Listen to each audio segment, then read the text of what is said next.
Turan Birliği kurulsaydı ne olurdu? Kurulan örgüt aynen Avrupa Birliği gibi çalışacaktır.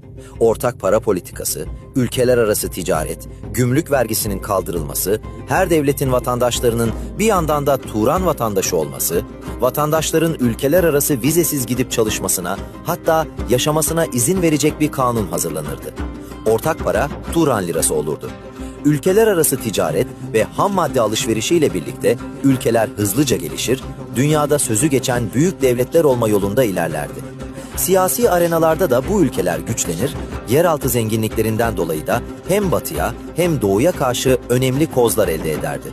Doğu Türkistan'daki Türklere yapılan işkencelere dur diyebilecek bir siyasi güce sahip olunabilecekti. Belki Uygur Türkleri bağımsızlığına kavuşamaz ama buradaki Türklerin yaşadıklarını gözlemleyebilmek için bir temsilci atanabilir, buradaki insanlık dışı faaliyetlerin sona erdirilmesi için çalışılabilirdi.